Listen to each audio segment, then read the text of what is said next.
Good evening, everybody. Welcome back to the show. I apologize for being absent last week, but life took over, and I ended up spending more time out of the office than I anticipated. I didn't get home until Friday, but we're back. We've got some updated news. We're going to start with good news and then move to the not so good news.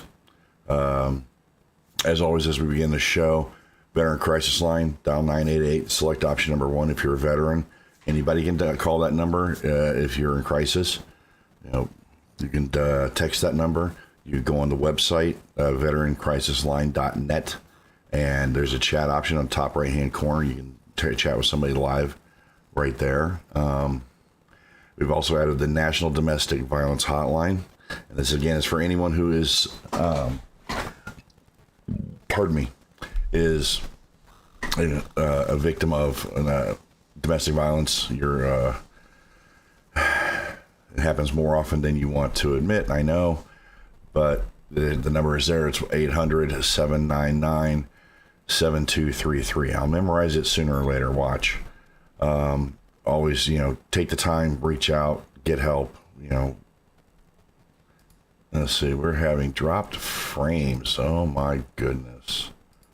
This is not acceptable, people.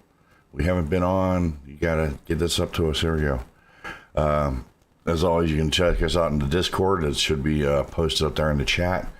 Come on over. We have, areas of interest that you may see. If you need to talk, we have a special channel for that so that we can talk with you. We are not therapists. We are not medical professionals, but we can help get you, to someone who can help you out, or an organization, or agency that can get you through whatever crisis you're going through. What else was there? There was something else that my brain said we need to check on here. What was it? I don't remember now. I really don't remember. All right, well, we're just going to move on. If it wasn't that important, apparently, if I remember it, we'll talk about it. You know how it goes. And I've been joined by Panda. He's here somewhere, just waiting to hop on comms. You know him. He'll chime in when he usually has something to say, and we love him for that. Okay, so we're going to start with the good news tonight. Here we go. Surprised Minnie's not in here. She'd love to hear this one. VA-sponsored psychedelic studies gets the green light for fiscal year 2024 budget for the Department of Defense. What this means is the federal government, in its National Defense Authorization Act, has allocated funds to study the use of psychedelics, specifically psilocybin and MDMA, to identify its effects on PTSD, sufferers of post-traumatic stress disorder, and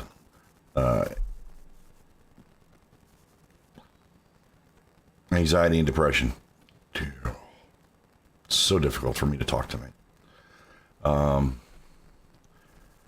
So they've allocated $20 million for this fiscal year to enhance or start up more trials. Right now, there are trials that are going on that are, what was the term used? Let's go down here.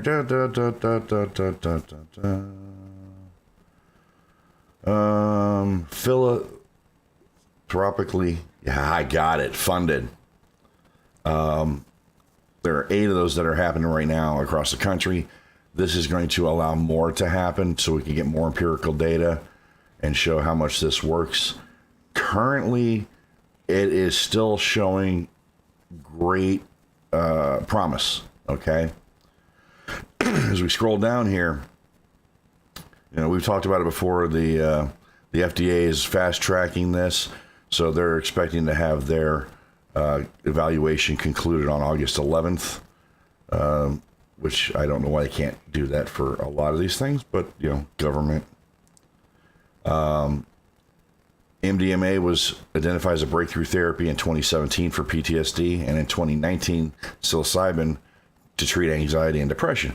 Yet we still haven't seen much of this going on, especially government funded, we don't know why, other than the fact they're considered drugs. Schedule 1 drugs that have no medicinal purpose. I think it's Schedule 2 actually for these two. But Well, they would have to be Schedule 2 to admit they have medicinal purposes. well, even marijuana Schedule 2. Oh, so they've changed it. Good. Oh, not again. No, it's still moving up for me. I'm getting a lot of dropped frames. 64%, 63%. I'm sorry, everybody. So hopefully this is still moving here. I've got an unstable stream going. Surprise, surprise. You haven't been on in 2 weeks. We're not going to give you the... there we go. All right. Just refresh.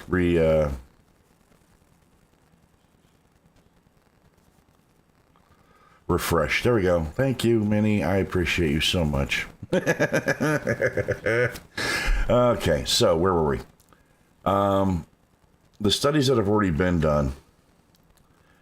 It was a second multi-phase 3 trial by the Multidisciplinary Association of Psychedelic Studies found that more than 86% of participants who received the MDMA-assisted therapy experienced clinically meaningful improvement in their symptoms 18 weeks after starting the trial. So this is not something that is overnight and you're done, okay? This can take upwards of 6 months or longer in therapy with a weekly treatment. From my understanding, there are others that are doing different things, of course. But think about that. 86% have had a meaningful improvement. That is just awesome, because I can tell you right now, most of your pharmaceuticals aren't giving you that kind of number. If they did, I wouldn't be on 4 of them.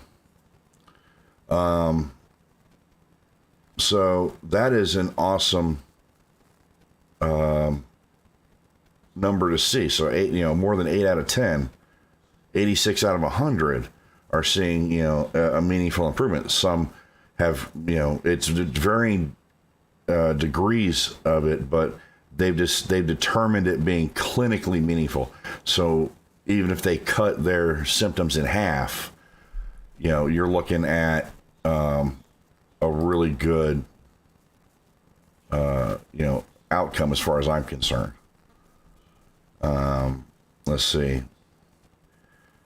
More than 71% of participants who were administered the assisted therapy also no longer met the diagnostic criteria for PTSD at the end of the study.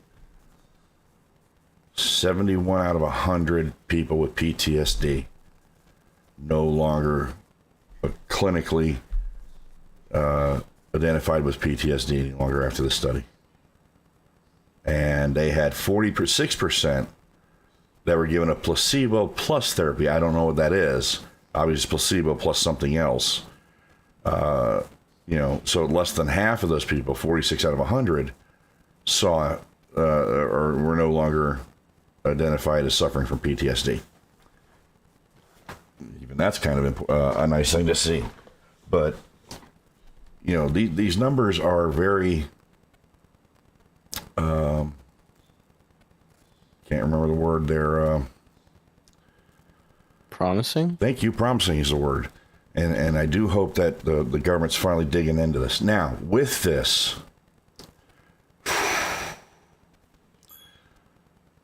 military members who have been diagnosed with PTSD and are still serving, okay, can petition the Department of Defense, Secretary Austin is his name?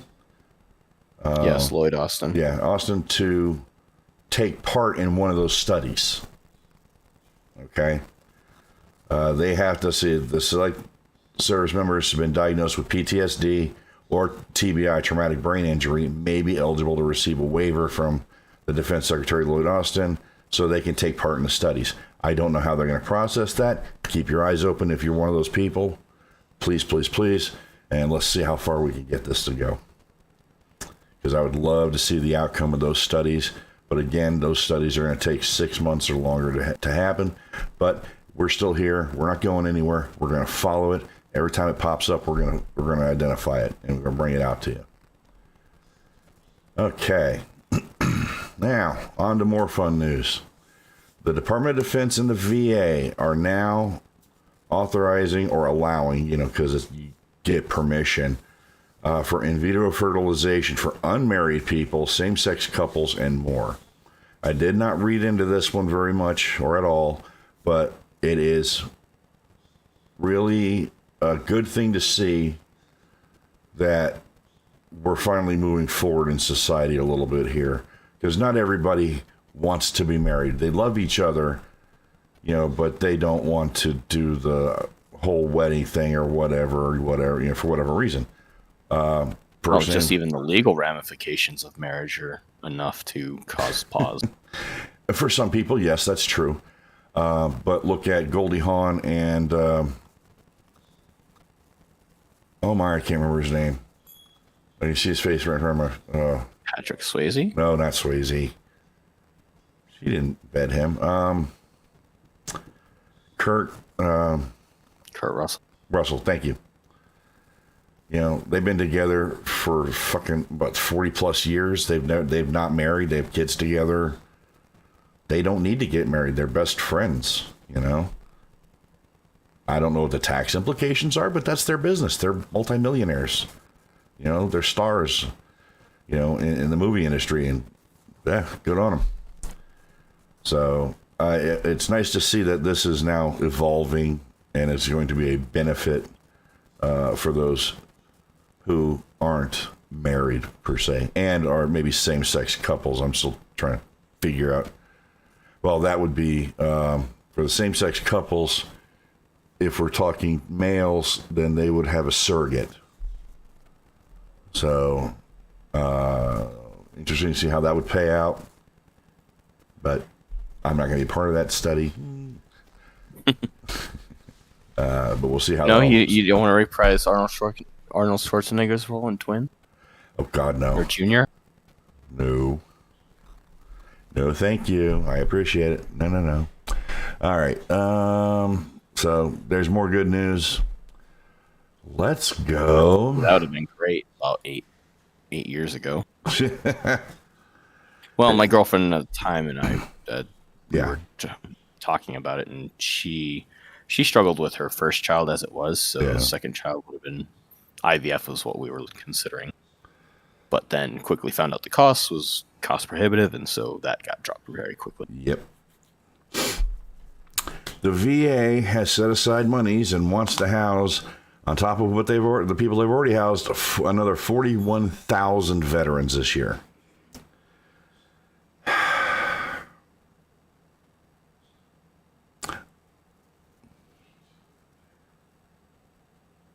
I've read this story, and I'm troubled with their mindset to some extent. The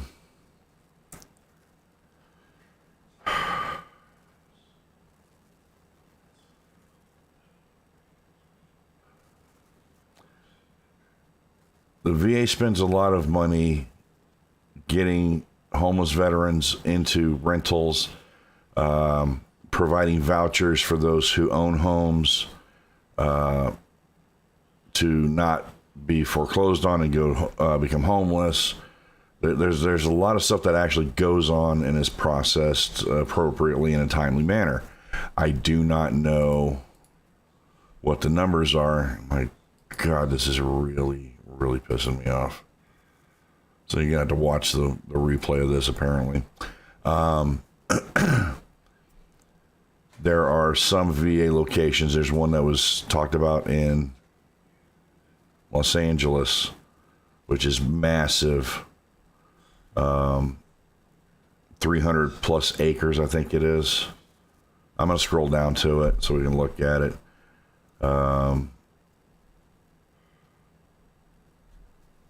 They were supposed to have Okay. In its announcement, the department singled out Los Angeles area with specific goal of housing another 1,600 veterans as the highest number of unhoused people, allegedly, with 3,800, almost 3,900 unhoused veterans out of a population of unhoused population of 71,000. That's a lot of freaking people, okay? They have a 387-acre West Los Angeles Veterans Affairs campus, which is in the middle of legal battles because they had a settlement to build 1,200 housing units by 2030. Only a few hundred have been built. Sounds to me like they're still on track. But in December, a federal judge cleared the way for a class action lawsuit brought by veterans demanding the VA rapidly build 4,000 new housing units on campus or leased apartments nearby for unhoused veterans. So instead of playing we're not getting them built fast enough, whatever, the federal judge has finally gone, all right, time to whack your pee-pee. All right, you are dropping the ball. You need to step it up and do what you need to do, okay? So these veterans that are part of this class action lawsuit may in the end get more than enough money to house themselves or just get a house, period. I don't know how that's going to play out. We'll try and keep an eye on that one too. But I mean, that is a tall ask considering the property values out there. Oh yeah.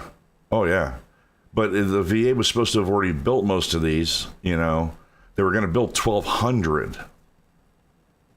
All right. And you're going to take 12. It's not going to take you 15 years to build 1,200 houses. That's just over a house a year. Okay. Well, no, 100 houses a year. But still, it's my math is off. Don't judge. You know, it's not just the VA, it's the contractors. It's the ability for the contractors to get the required materials, you know, and it has to be built to specific codes, especially in California. You're dealing with earthquakes, so they have to be earthquake resistant. You know, things of that. Just the permitting process alone, right? Because even though it's federal land, it still has to be built to a local standards. You know, the county standards at least.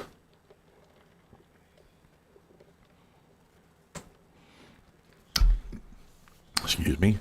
So where this is going to go, we'll see. I don't know. A lot of the homeless population of veterans, I don't know what the numbers are homeless because they're addicted to drugs. They have mental health issues that weren't being addressed or aren't being addressed, things like that. And in some cases, they see themselves as protecting their families by not being around them, which has to be dealt with accordingly. So there's a lot of variables involved with getting homeless veterans off the streets and into someplace that has a roof over their head and a bed for them to sleep on. Obviously, if we have families, they should have priority. You know, anybody that has, you know, small children, veterans of small children who have lost their homes due to the cost increases, the bad choice of doing an adjustable rate mortgage, things of that nature, they need to be addressed and they need to be dealt with, you know, first and foremost, in my opinion. I mean, the cost of housing right now is stupid. And if you wanted to try and buy a house, I feel bad for you because the amount of money you're going to be paying in interest alone. So little things here, little things there. You got to, you know, keep an eye out and see how it all plays in time. But 4,000 new housing units, that's substantial amount of money to you know, build a veteran community on a VA property. So we'll see how it goes. Now, we're just going to blast through a couple of these because, excuse me, in the last 2 weeks, Air Force has fired 2 medical commanders at Joint Base Charleston. The Marine fires 2 commanders at the School Infantry West. And the Navy fires a captain of the USS Ohio guided missile submarine. What do all these 5 leaders have in common? Loss of confidence in their ability to command.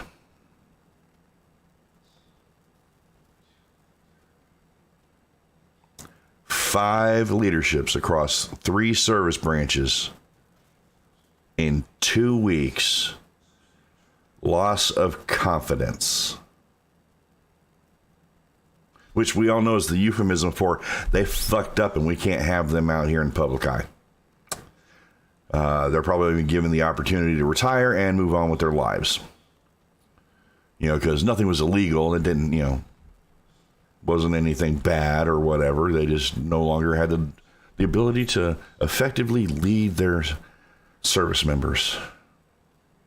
I was going to say, that really comes down to what the exact reasoning was. I mean, was it failing readiness levels, not keeping the units squared away, failing health and wellness of the troops under their command? I mean, there's a whole things that fall under that. Oh, yeah.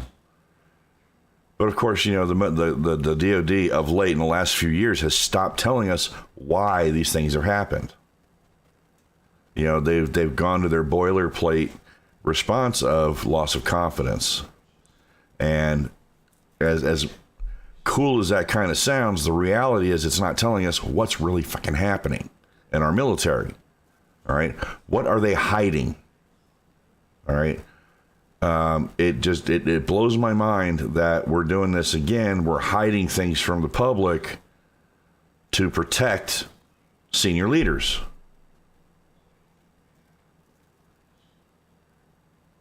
The more things change. Oh, wait till the last story. I'm saving the... Ooh. Yeah. Just wait. Just wait.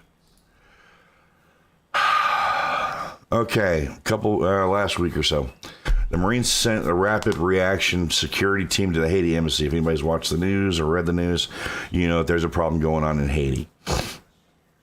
The Marine Corps is tasked with the direct security and support of any U.S. embassy or consulate around the world. Not an easy job in some places. Other places, it's a cakewalk. But they've sent at least upwards of 50 to go over to respond in the event, the gangs or whatever turn their eyes towards the U.S. embassy and want to do something. The latest report that I read this morning was that they're still okay. They haven't been attacked. However, the gangs and everybody have taken out the local power grid. So they may not have power as we speak.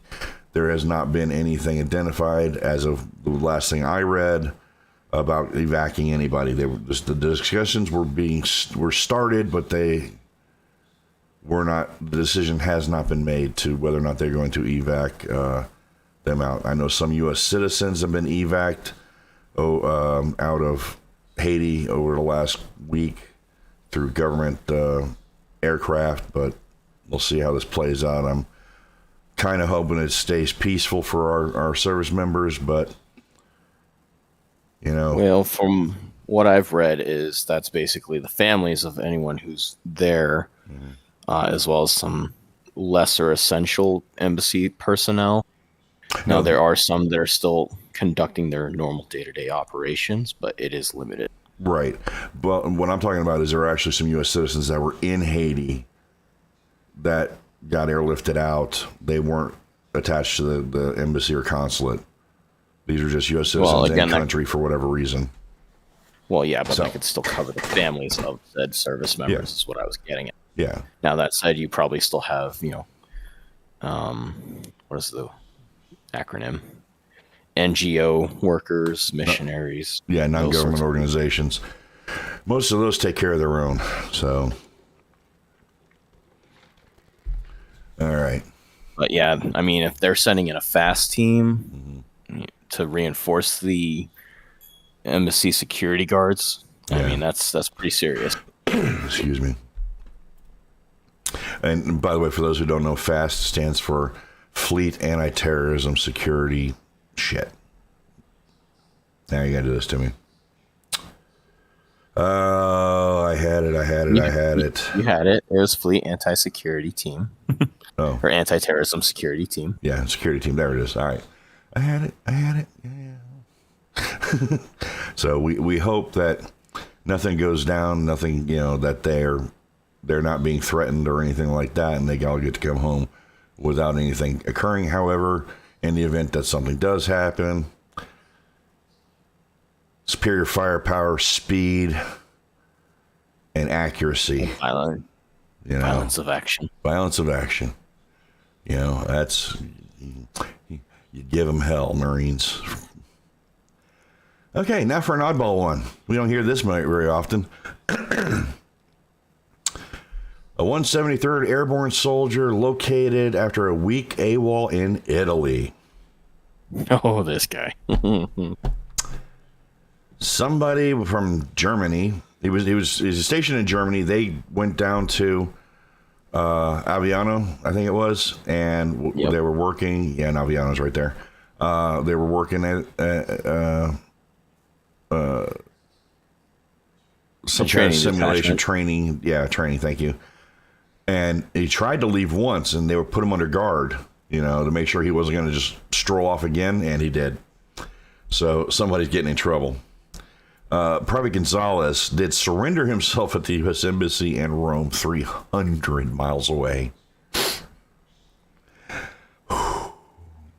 They had the Italian police, the entire unit, God knows who else, searching Aviano for this guy for 4 days straight. And somehow he evaded everybody.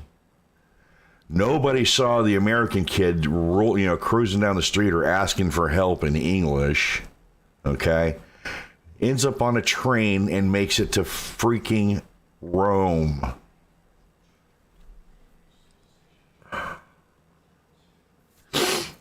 And when he hit the embassy, he asked to go home.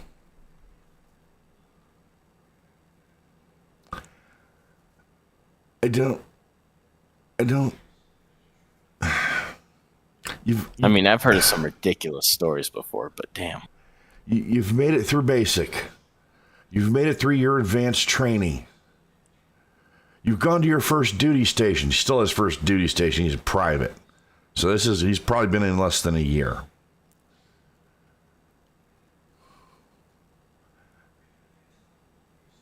Gets to go to Germany. Gets a small vacation in Italy. Eats Air Force food. And pops smoke. I don't know how to explain to this young soldier, other than being an idiot like the other guy that decided to defect to North Korea because he was going to go to jail, still ended up going to jail. Because if I were your commanding officer, I'd give you an Article 15 unless you push it to a court-martial. I'd give you extra duty. I would make you stay. Okay? Until a shrink decided you were you're mentally unable to stay in the military service. Seriously. Okay? I would have 4 people on you 24/7, 365 on a rotation. Of course, I'm not going to be that mean to people. All right? To make sure you don't do what you're not supposed to do. So, AWOL is court-martialable offense if they choose to push it so far. However, you're not going anywhere, kid. At least we're not technically in wartime because that's punishable by death. That's treason. Yeah. I just.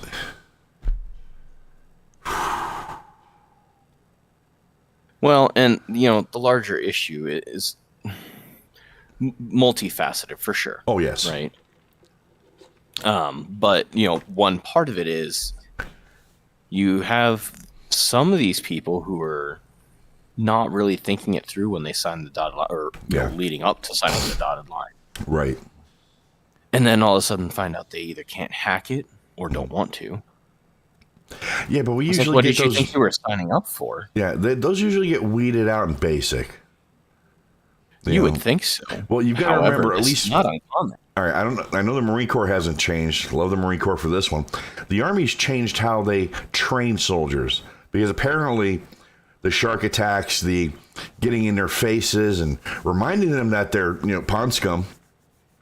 They don't know anything about the military, and trying to build them up from a civilian into a fighting machine to defend our country was too much for some of them. So we had to make it. We'll get to the Marine Corps before the show's over. There was a story about the Marine Corps integrating male and females in basic training. Just stop. Just quit it. You had the right idea. You've been doing it for hundreds of years. Stick with it. It works. Don't fuck it up. Like I said, we'll get to that. But it's just, as it's not bad enough getting lost in a big city. Even as an adult, here we go. But you've just gone to a foreign country. And how do you know where you're going?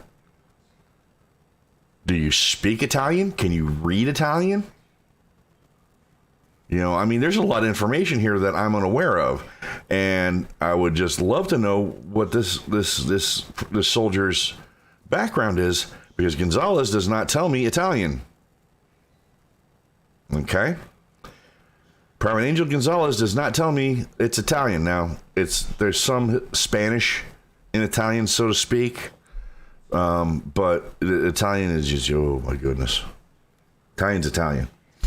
Probably one of those cases of just spoke exclusively in Spanish, and so they just assumed he was just a Spaniard trying to get by. Could very well have. But trust me when I tell you, the Spanish you hear over here and the Castilian you hear from those in oh yeah, Spain, way different. Don't get me wrong. It's the difference between Gabriel Iglesias and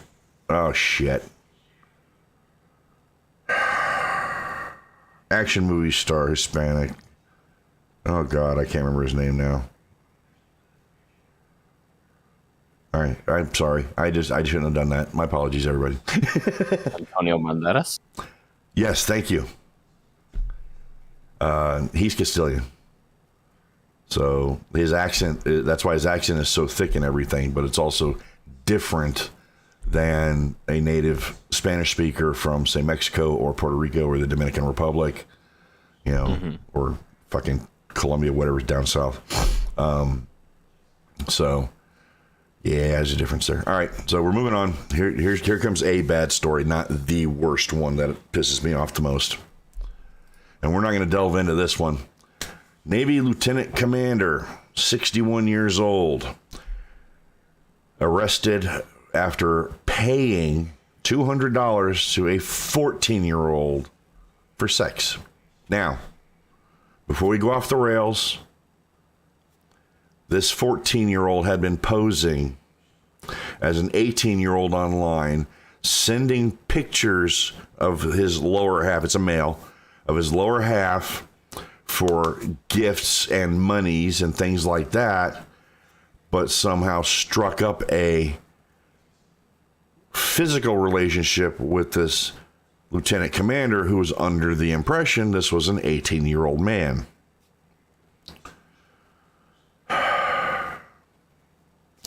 Not justifying it, okay?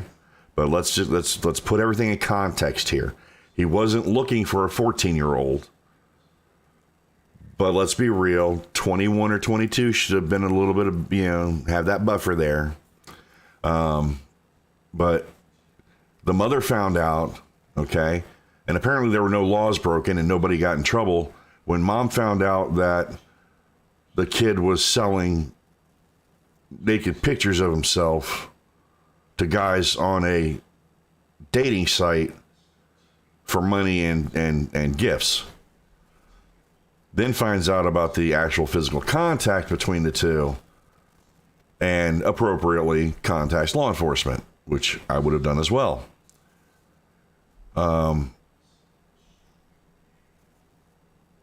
I don't know if this lieutenant commander decided to ask for ID. I would have, just out of pure safety. Just don't get me wrong. I'm an old man. I'm not that old. But I have an 18-year-old female coming after me. I want proof that I'm going to take a picture of. Okay? I want evidence that I'm dealing with an 18-year-old and not 17, 16-year-old with a fake ID. No. And then my heart would give out in the process. I'd die happy. Life goes on. So we'll try and keep an eye on this one and see how this plays out. Because this is like the almost like the one with the young lady and the Marine out in California. The underage, the 16-year-old, I haven't heard a follow-up on that from the Marine side as to whether he's been charged or not. Because, again, she misrepresented her age and everything, and young, horny Marine decided not to check for identification, but somebody willing, let's go have fun. Makes sense. The fact that it's barely even being covered tells me that there's some things that went in his favor, and they don't want to drag it out anymore publicly. Right, and that's probably exactly what happened. I mean, in a lot of cases between 16 and 18 years old, it's very difficult to tell the difference physically from looking at somebody. But there's something to be said for checking IDs. I don't have an ID, then I'm not going to get involved with you. Call me when you have an ID. Now, there's certain things I'm sure he's going to get pinged for. Having her in the barracks without approval, yada, yada, yada, all that good shit. But I don't think the statutory rape or any of that nature, any of those things are going to get thrown against him personally. This Navy commander, on the other hand, we're going to be interested to see how this plays out, because he may have inadvertently just ruined his entire life. We'll see how it plays.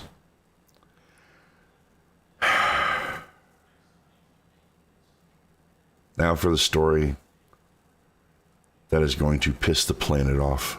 If you have a heart, if you have any morals whatsoever,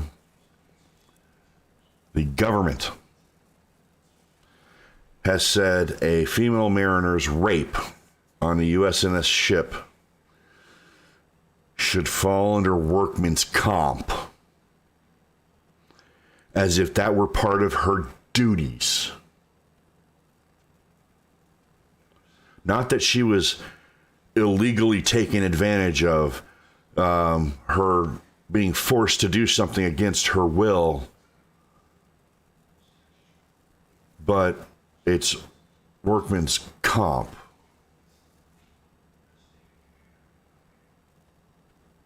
It's not, we need to put this captain in jail because it was a captain of the ship. Let's go down here. Okay. She's from the graduate from the Merchant Marine Academy and a civilian mariner on the Navy Sealift Fleet, alleged that her captain raped her. Now,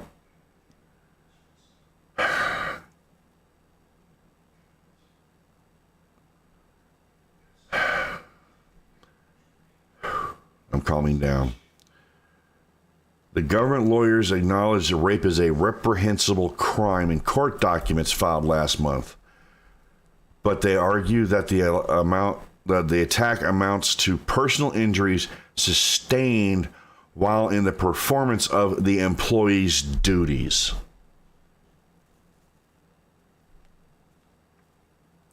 Let me say that again. I read that to you because it's right here. Personal injuries sustained while in the performance of the employee's duties.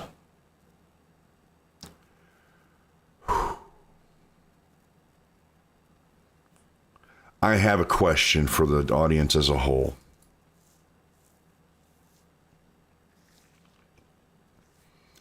Has anybody ever seen a job description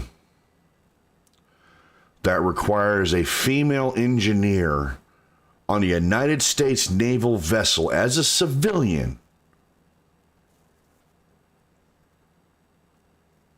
be required to perform sexual acts for the other members of the crew? That would make it her duties. But federal government says prostitution's illegal, so we can't do that because that's what that would be.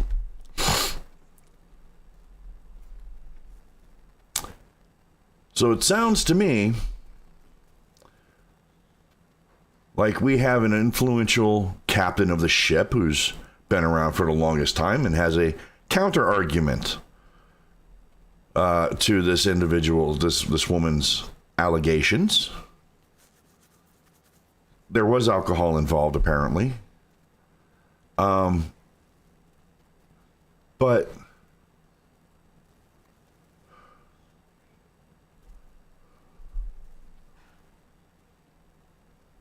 lost my train of thought. What the hell are we doing? When would rape be classified as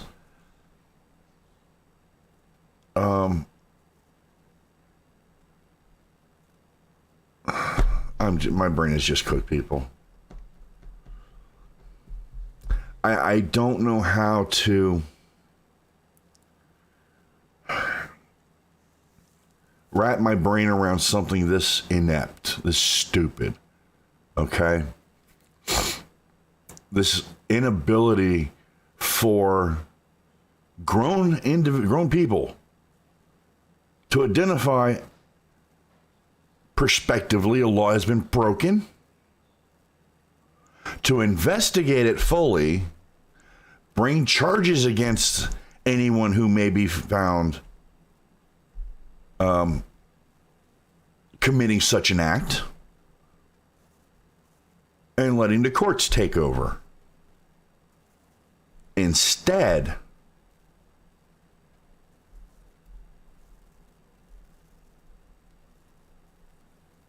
we have this stupidity. I don't.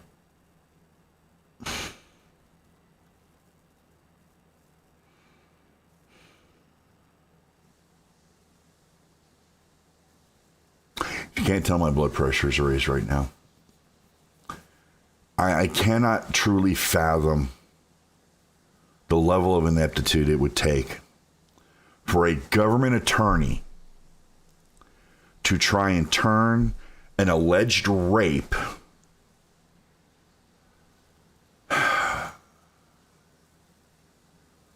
into something that would be dealt with under workman's comp. Okay? The violation of this woman's rights, this violation of her body, alcohol involved or not, it doesn't matter. She still has the ability to say no, and if she said no, that's all there is to it. Anything that keeps going is an unwanted sexual assault. People have gone to jail for less. Yet in this case, we're talking rape, which could very well include penetration. So, yeah, that's a problem. Where we go from, where they're going to take this, I don't know. But so help me God, if I can follow this, I'm going to, because they need to get rid of these lawyers fast. Okay? They need to prosecute with whatever evidence they have from the investigation, and when one has not been done, they need to go do it now. The part that bothers me right now, and the fact that, granted, I have very little context, just basically what's in the article, but they're not denying the rape allegations. They're not even denying that one occurred. Correct. I'm like, okay. Yeah. I mean, if you were trying to at least go with defending this wasn't rape, it was consensual. Yeah. And then she's claiming otherwise after the fact. Like, okay, that at least that's a defense we've seen before. Yes. Whether or not that bears any fruit, okay, different story. Right. You're not even going with that. Not even trying. Just that this may fall under workman's comp. Yeah, no, it's just wow. Yeah. Yeah.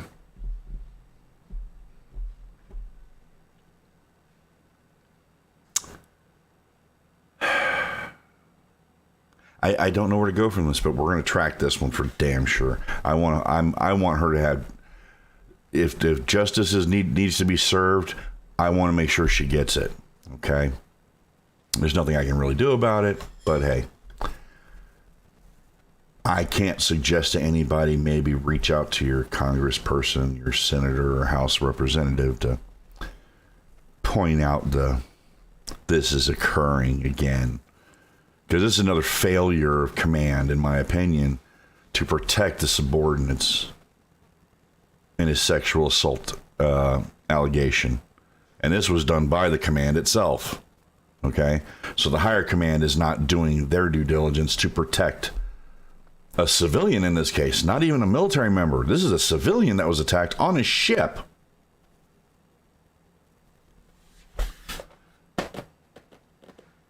Yeah.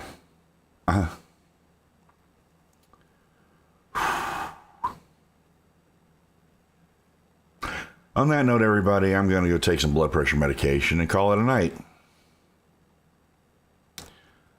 Panda, any closing words? Oh, I was going to bring up the suggestion of integrating at the platoon level, which I think is disastrous, but well, I mean, if you want to end the show, that's fine too. No, we can bring that up. I didn't read the article. If we're talking, it depends on the job series and everything, but if we're integrating at the platoon level after basic and advanced, I don't see an issue with that, personally. Well, that's the thing is training any MCT. Well, let me see. MCT.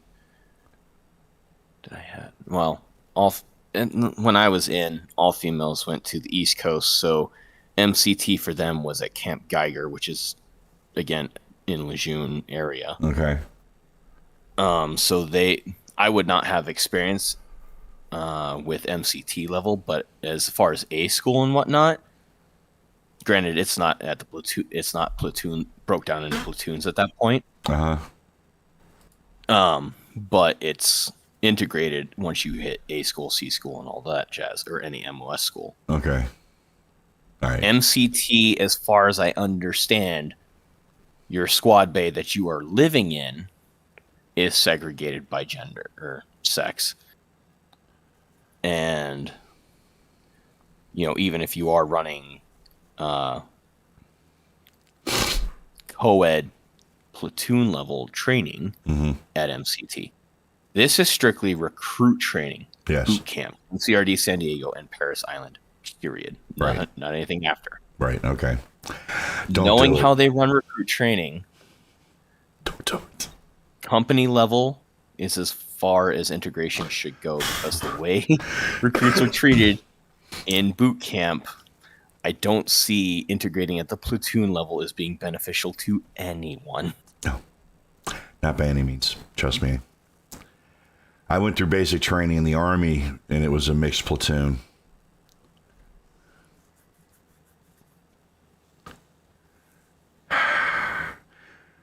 Besides the married couple that got caught fucking in the stairwell because she used her maiden name The other two couples that got caught doing the dirty, nothing bad happened. That's really my concern. Nothing bad happened. Well, that's not exactly my concern. However, that is definitely something that can and will happen. Yeah, it does constantly. So for context, recruit training, especially at MCRD San Diego, mind you, this was 2008. I can't imagine that it'd be any different until they forced females to be trained at MCRD San Diego. Mm-hmm. But showers when you are a recruit, especially in first phase, are anything but good showers. Well, the way the Army did it... Go ahead. Are you familiar with wagon wheel formation? No.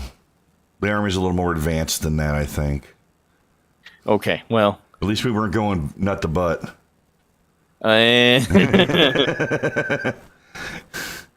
that would have been imagine recruit training. You have an entire squad bay full of naked dudes. Mm-hmm. We're told to form a single file line to file. Mind you, all the shower heads are running. Yes. Basically, each shower head is a different station for rinse, lather, rinse. Oh God. And we are going through this in a single file line as quick as possible.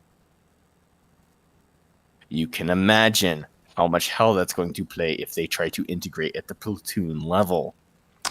Okay, they're going to do the same thing that the Army did. Every basic training unit is broken up into the battalion is broken into companies. I know there's usually 5 per battalion. So you have 5 companies. Each company has at least 4 platoons. Those platoons are broken up 50-50 between male and female. They do their best to do 50-50. Let's go with that. So the females will have their own barracks, and the males will have their own barracks, never to intertwine while in the barracks. However, when we go for formations and lunch and dinners and all that shit, everybody's intermixed. Right, but this causes issues because the way Marine Corps boot camp is structured, mm-hmm. you are separated by not only company but by platoon. Each platoon has its own dedicated squad bay. Right, and that's what's going to happen. And we did too. I was in first platoon. Well, the first platoon bay was where the females from first platoon and second platoon slept. Okay, second platoon bay. First and second platoon males slept there. Okay, so they had their own latrines. We had our own latrines. All right, so we were separated, bedtimes, all that shit. But we had, but any other time when we're not in our barracks, we are mixed. Which I was, that didn't bother me. Excuse me, except for those that didn't know how to, face movements. Well, and again, the way Marine Corps recruit training is structured is they don't want to separate the platoons, even if it is by sex. We don't want to be mixing first and second platoon in the same squad bay. Oh, you're kidding me. Well, I'm just saying this is how it is structured as right. I remember. Well, they're going to have to make a modification.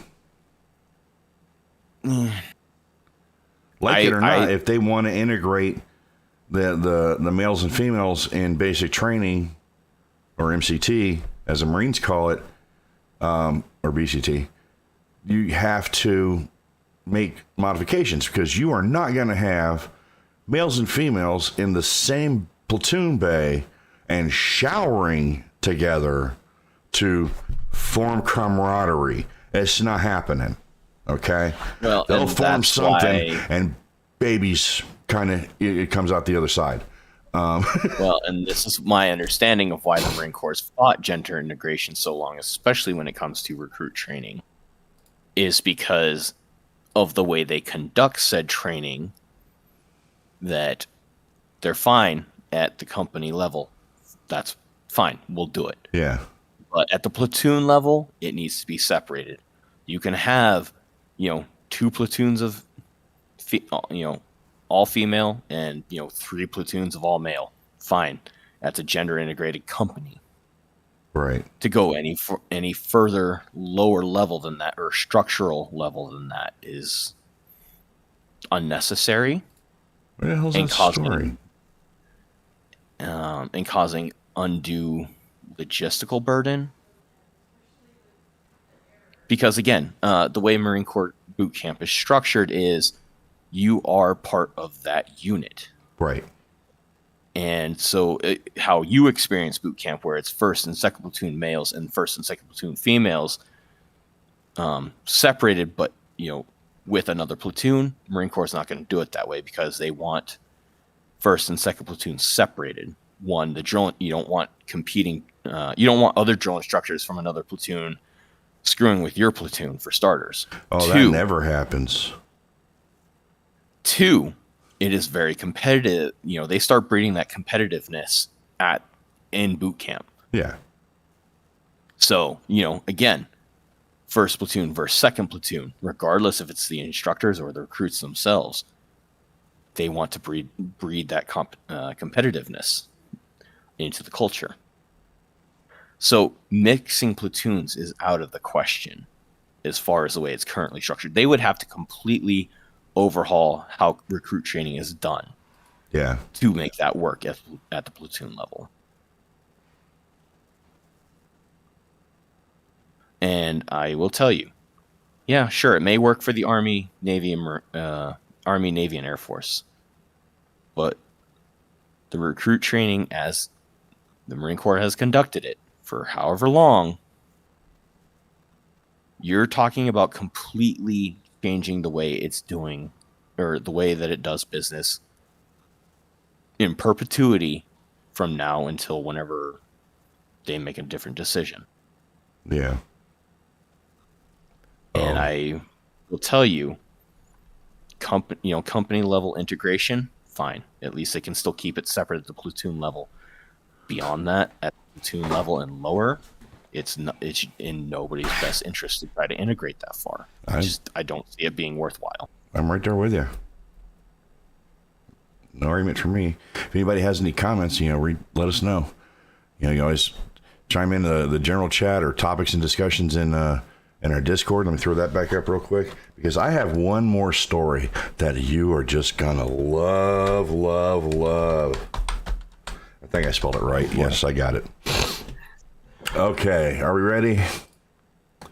I guess. Snowmobiler who ran into Army helicopter is suing for $9.5 million in damages. Oh, I saw the headline for this one. Ladies and gentlemen, not the exact helicopter, but this is the UH-60 Black Hawk, utilized by the United States Army and other branches in different UH-60 Jayhawk. They got a bunch of different versions. So there's like 50 or 60 different versions. Oh, yeah. Massachusetts, man who suffered life-altering injuries after he ran into a Black Hawk that had landed on a snowmobile trail that is suing the federal government for $9.5 million to cover medical bills, lost wages, and other expenses. Ladies and gentlemen of the jury, they landed on a helipad that snowmobilers were using as a trail, as part of the trail. So how is the aircrew negligent for landing on the airfield that belongs, well, probably to the military? And we have an idiot, victim.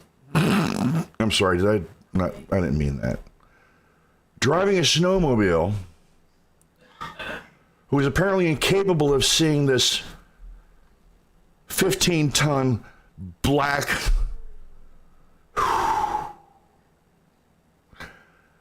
rotary wing aircraft either in the snow or landing, which is only about, 30, 35 feet long? What, the body of the fuselage? Yeah.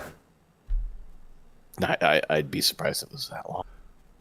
Had the inability to turn or brake or jump off of said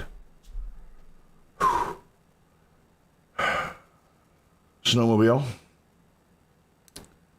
causing an amount of damage that hasn't been released, and now wants $9.5 million for what they did. Oh, and this is from 2019. Really?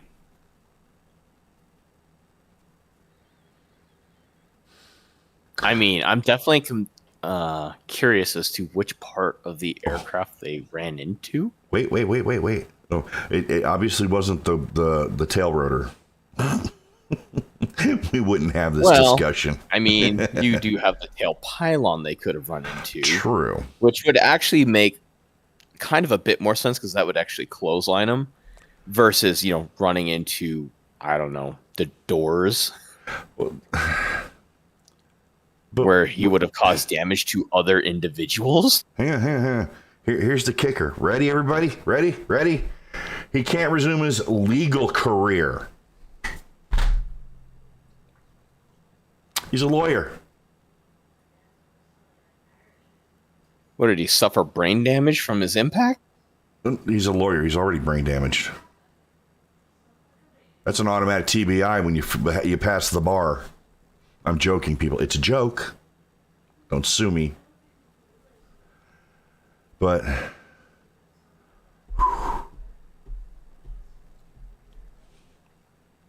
I honestly want to know how you can say, you're going to argue, no, let's use this, argue that the Army aircrew was negligent for landing the helicopter on an airfield. I can't wrap my head around this stupidity. So we have an outdoor range out here that's run by Colorado Parks and Wildlife. Mountain bikers have been using, before it was, developed into a range. Yeah. Mountain bikers that would come up there and mountain bike. Now, granted, it's great scenic area for that. Mind you, once the land had been leased to CPW for the purpose of a shooting range, there is no public access to that back area. Right.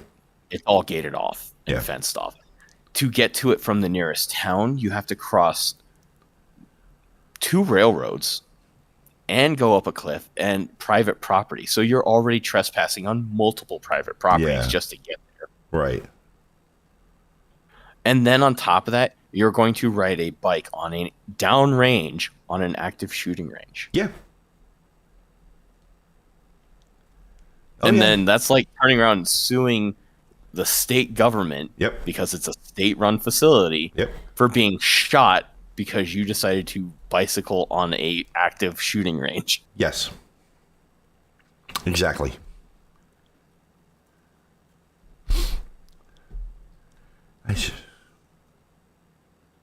The gall of some people, man. I don't know how some people like. The word litigious comes to mind. I mean, right, but anybody that's had any sort of like responsible upbringing, or what's the word I want to some sense of personal responsibility. Like, yeah, I'm owning up to a mistake. Like, that was a bad decision on my part. Like, how do you just ignore that? All in the name of, I can make a quick buck by suing this entity, regardless if I was, negligent in my own behavior. Just the one sentence alone. negates the lawsuit. They're arguing that the Army air crew was negligent for landing the helicopter on an airfield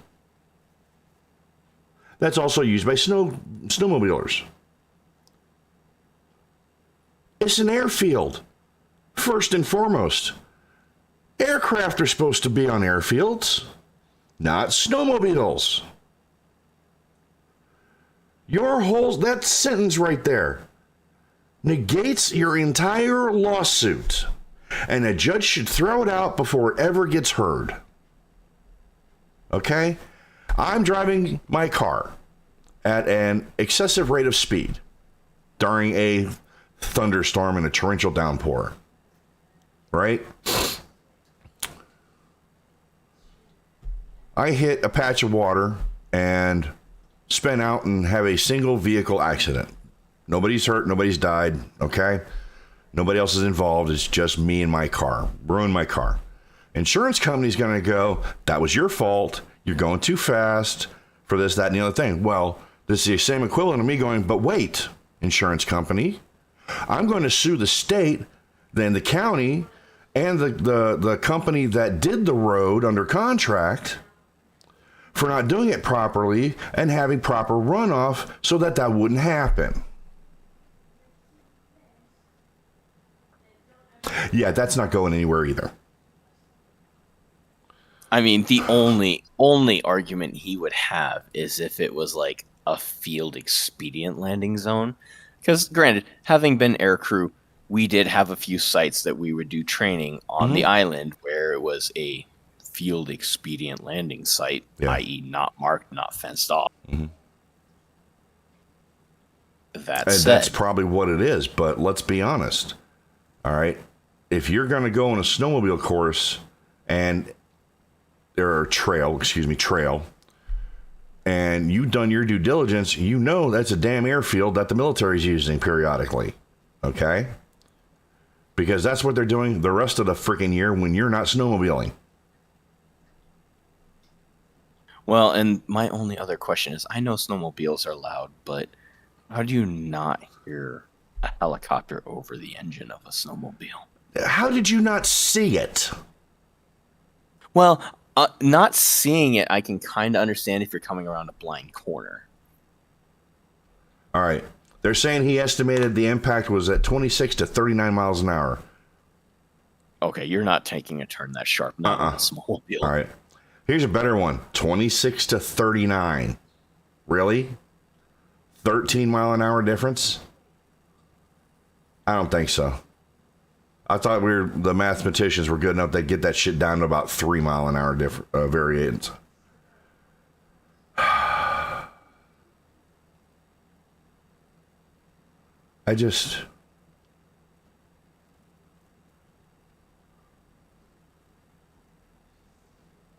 Oh, here's a quote. Oh, God. I've got to go back to this one. I'm sorry, everybody. I'm sorry. No. We'll start here. I've always thought what the Army did was just crazy. That is an attorney. Okay. Speaking of task and purpose. Once they landed on the snow-covered runway and saw the snowmobile tracks, and then the snowmobilers came up to them, they should have left.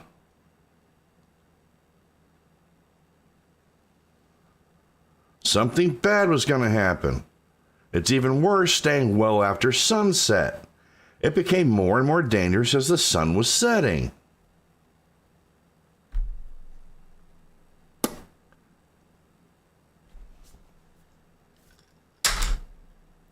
Is this the dude's legal team making this argument? Yes. Wow.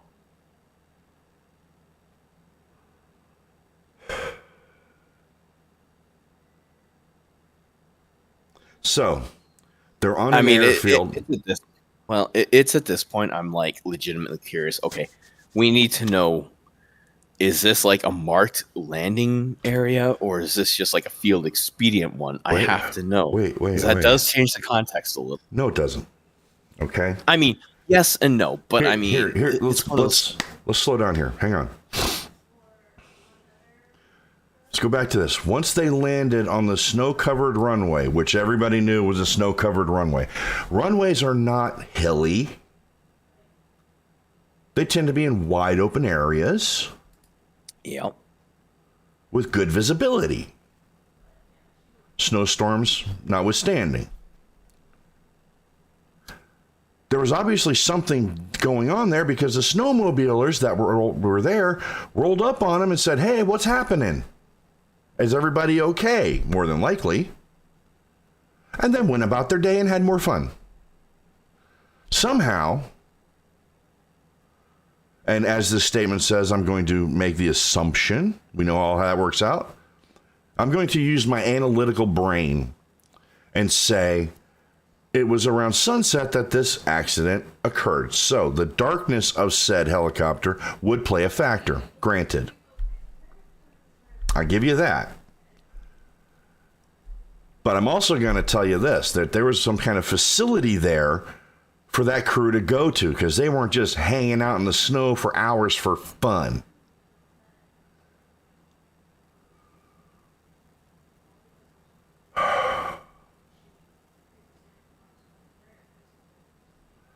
And the Army investigation into the incident found no negligence by the helicopter's crew. And whether or not it could have been... the question about whether or not it could have been avoided if the crew had used chem lights to illuminate the aircraft. I mean, aircraft already have... Well, not if it's powered down. So... Fair. I guess I made the assumption the aircraft was still running. Well, that's why he didn't die, probably. Let's see. Of course, their attorney reached the investigation conclusion different. It found the helicopter crew didn't violate any written rules. Even if the crew was unaware of the snowmobile trail when they first landed, they observed enough indications that there would be snowmobiles passing to alert them to the fact that, no, it's a fucking helicopter on an airfield. Fuck your snowmobiles. All right? Nice try. Again, it's like, this has to be a field expedient, because if it was a marked airfield, they're already breaking the law by crossing a fenced area to get onto federal property. So this definitely sounds like it's just like okay. It says it landed at Albert Farms. Let's do a Google, shall we? Oh god, this is going to be fun. Now understand, we're not casting aspersions here. And this, where do we say this was again? Massachusetts? Yeah.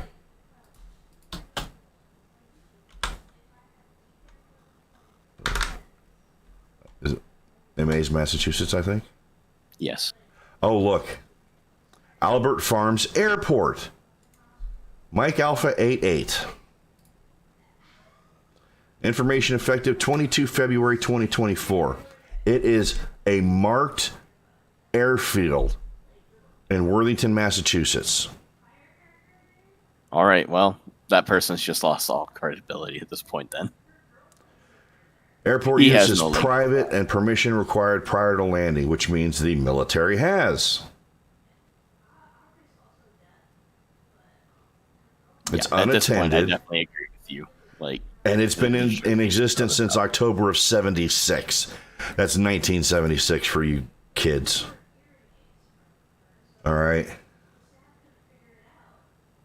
Yep. No. At this point, the judge just needs to toss this case. the runway. Let's see. The center portion of the runway is 25 feet wide asphalt and 12.5-foot gravel on each side for a total width of 50 feet. So this thing's 50 feet wide. The obstruction has trees 1,200 foot from runway on the left. Runway north, 1,200. Traffic pattern on the left, 1,200 from the runway. Runway south on the left side, 700 from runway. So from the runway on one side is 1,200 foot. The other side is 700 feet. for a total of, wait, let's do the math, 1,900 feet in width. Open area for an airfield.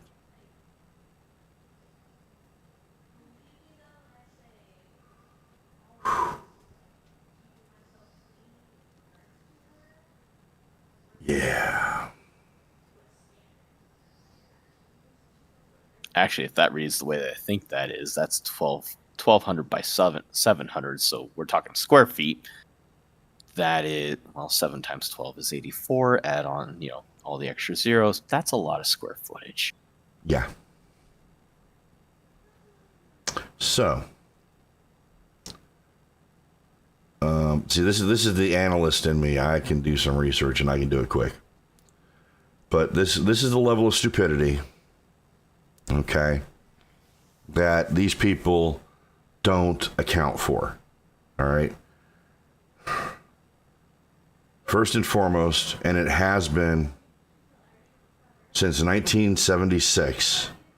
Last variation was 14 degrees west in 1985. Okay. So this thing has been an airport, first and foremost, not a fucking snowmobile trail. Your fucking argument's invalid. Go away. That was this dude doesn't have a leg to stand on. No. I'm not an attorney, and I can destroy that argument. Okay? Oh, my goodness. And I'm pretty sure I can go to the whatever military unit that was. Hey, guys, I need the MOU or MOA that you have with the farm to land there throughout the year for whatever purposes, for training or whatever. Oh, sure. Hang on. Let me go find it. They've got it. I guarantee it's there. This wasn't an emergency landing or anything like that.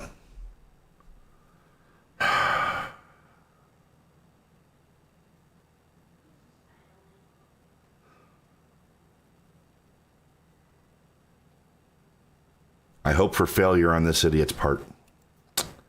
Stop the stupidity. All right. With that, we're calling it a night.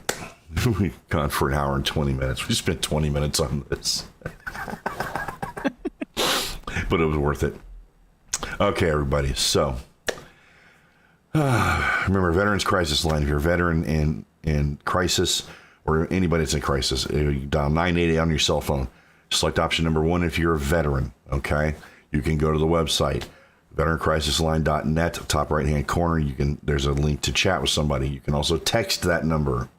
Okay? If you're a veteran, please identify that you're a veteran. The National Domestic Hotline, 800-799-7233. If you're in a position where you're suffering from domestic abuse, all right, please reach out. Please get some help before something really, really bad happens. All right. Please, please, please do so. And with that, Panda, thank you again for joining me for the show. I appreciate having you here. Always. And ladies and gentlemen, you have a wonderful week. We will see you next Tuesday at 8:30 Central Time, and more fun and games and maybe follow-ups. We'll see how things go. Please take care of yourselves. Take care, everybody.